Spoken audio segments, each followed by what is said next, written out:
साथियों, कल से लेके आज तक आपके निर्वाचन की प्रक्रिया चल रही। कल नामांकन की प्रक्रिया पूर्ण हुई।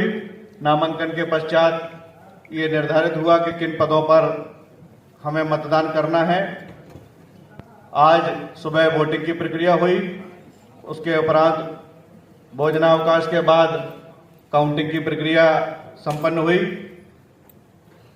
इस पूरी प्रक्रिया में आप सभी लोगों का बहुत सहयोग मुझे और मेरी टीम को प्राप्त हुआ।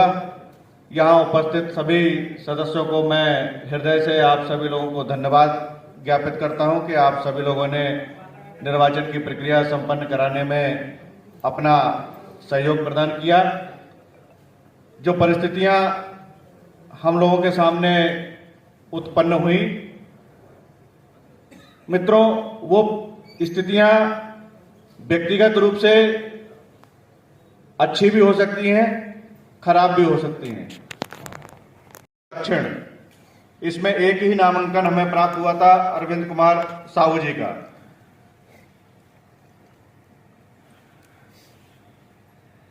ये निर्विरोध निर्वाचित घोषित किए जाते हैं। उपाध्यक्ष दक्षिण पे हमें एक नामांकन प्राप्त हुआ था, बीएम तिवारी जी का। ये भी निर्विरोध निर्वाचित घोषित किए जाते हैं। इसके उपरांत अतिरिक्त महासचिव पश्चिम पे हमें एक नामांकन प्राप्त हुआ था, पुष्पेंद्र कुमार जी का। ये भी निर्विरोध निर्वाचित घोषित किए जाते हैं।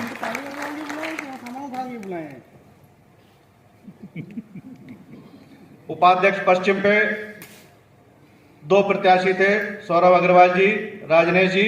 इसमें सौरभ अग्रवाल जी निर्वाचित घोषित किए जाते हैं। अतिरिक्त महासचिव मध्य पर दो प्रत्याशी थे, मोहम्मद सलीम अंसारी, इंजीनियर सुनील माथुर।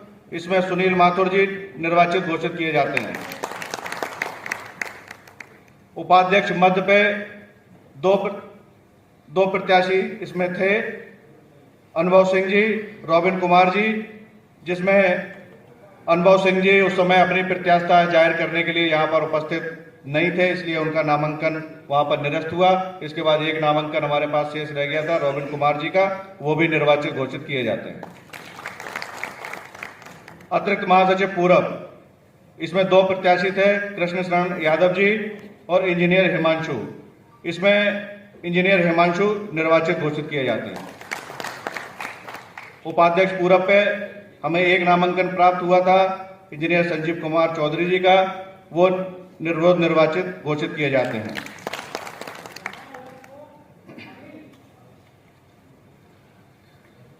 अतिरिक्त महासचिव वाराणसी, इसमें हमें एक नामांकन प्राप्त हुआ था, अखिलेश कुमार यादव जी का।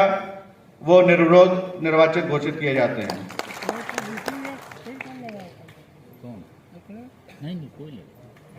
इसके बाद उपाध्यक्ष वाराणसी पे हमें एक नामांकन प्राप्त हुआ था, इंजीनियर आकाश सिंह। पहले वो उपस्थित नहीं थे, लेकिन उसके तत्काल बाद वो उपस्थित हो गए थे। उन्होंने अपनी प्रत्याशिता के संबंध में अवगत कराया था, तो आज इस मंच के माध्यम से वो भी निर्विरोध निर्वाचित घोषित किए जाते हैं।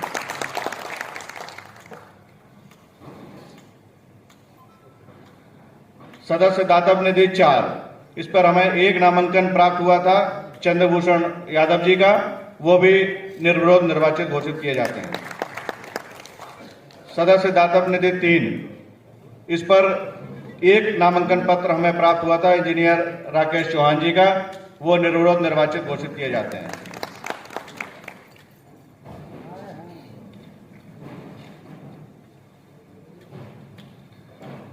सदस्य दातव्य निधि 2, इस पर एक नामांकन हमें प्राप्त हुआ था, इंजीनियर धर्मेंद्र कुमार का। वो भी निर्विरोध निर्वाचित घोषित किए जाते हैं। सदस्य दातव्य निधि 1, इस पर एक नामांकन पत्र हमें प्राप्त हुआ था, इंजीनियर आशीष कुमार दीक्षित जी का। वो भी निर्विरोध निर्वाचित घोषित किए जाते हैं।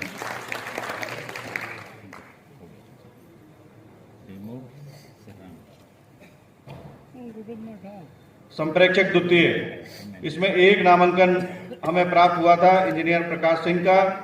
वो भी निर्विरोध निर्वाचित घोषित किए जाते हैं। संप्रेक्षक प्रथम, इस पर भी हमें एक नामांकन पत्र प्राप्त हुआ था इंजीनियर अजीत प्रताप जी का, वो भी निर्विरोध निर्वाचित घोषित किए जाते हैं।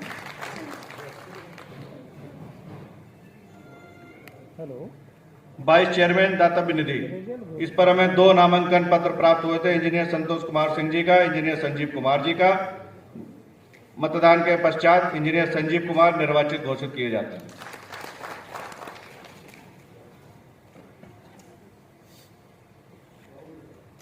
प्रचार सचिव, इस पर हमें 1 नामांकन पत्र प्राप्त हुआ था इंजीनियर रूबी कुमारी जी का, वो निर्वाचित घोषित की जाती है। सचिव प्रोन्नत संवर, इस पर भी हमें 1 नामांकन पत्र प्राप्त हुआ था इंजीनियर ब्रजभूषण लाल जी का, वो भी निर्विरोध निर्वाचित घोषित किए जाते हैं। सचिन प्रोन्नत, इस पर भी हमें 1 नामांकन पत्र प्राप्त हुआ था इंजीनियर आनंद प्रकाश जी का, वो भी निर्विरोध निर्वाचित घोषित किए जाते हैं।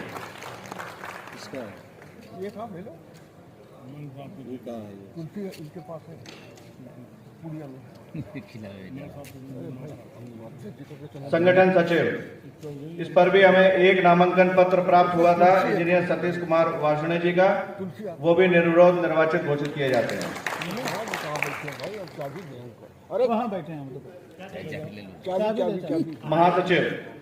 महासचिव पद पर हमें 3 नामांकन पत्र प्राप्त हुए थे इंजीनियर उत्कर्ष शुक्ला, इंजीनियर गोपी कृष्ण, इंजीनियर प्रेमजीत सिंह। मतदान के पश्चात इंजीनियर गोपी कृष्ण निर्वाचित घोषित किए जाते हैं।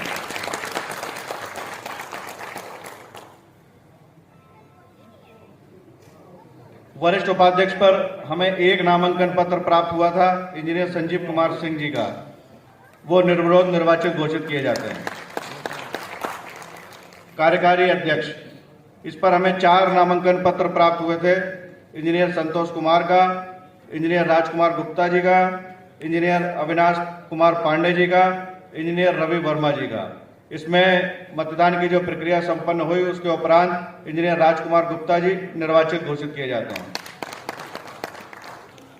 प्रांतीय अध्यक्ष, इस पर मित्रों हमें 4 नामांकन पत्र प्राप्त हुए थे मोहम्मद राशिद खान, इंजीनियर सत्येंद्र सिंह, इंजीनियर राम अवतार गंगवार, इंजीनियर गजेंद्र कुमार। इसमें नामांकन की जो प्रक्रिया चल रही थी उसमें राम अवतार जी ने अपना नामांकन वापस लिया था। इसके उपरांत 3 प्रत्याशी हम लोगों के बीच में थे। आज की जो वोटिंग हुई, वोटिंग के पश्चात इंजीनियर गजेंद्र कुमार प्रांतीय अध्यक्ष के रूप में निर्वाचित घोषित किए जाते हैं। मित्रों, मैं इस मंच के माध्यम से सभी अपने निर्वाचित पदाधिकारियों को हार्दिक बधाई और शुभकामनाएं प्रेषित करता हूं। निश्चित रूप से आज की जो परिस्थिति है, जिस माहौल में ये हमारे निर्वाचन की प्रक्रिया संपन्न हुई, आगे कार्यकारिणी में पदाधिकारियों के दायित्व के रूप में निश्चित रूप से उनके सामने बहुत सारी चुनौतियां हैं। जहां तक मैं देख पा रहा हूं, ये ऐसा फोटो लो कि सबका आया देखो। पीछे से ऐसा फोटो लो, सब तरह कराइए सब।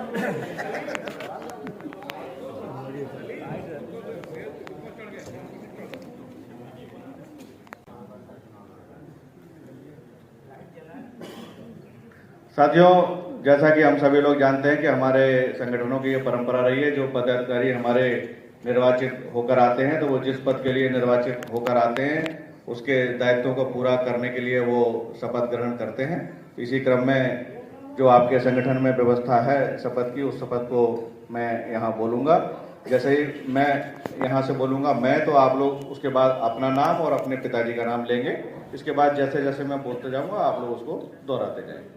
मैं,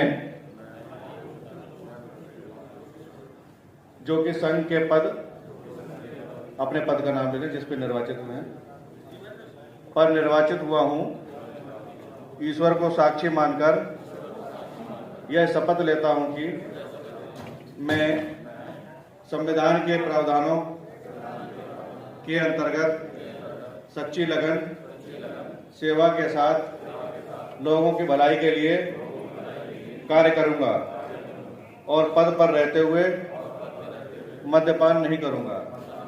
इस कार्य में ईश्वर एवं सभी सदस्य मेरी सहायता करें। जय संघ जय मां। एक बार पुनः आप सभी को बहुत बहुत बधाई।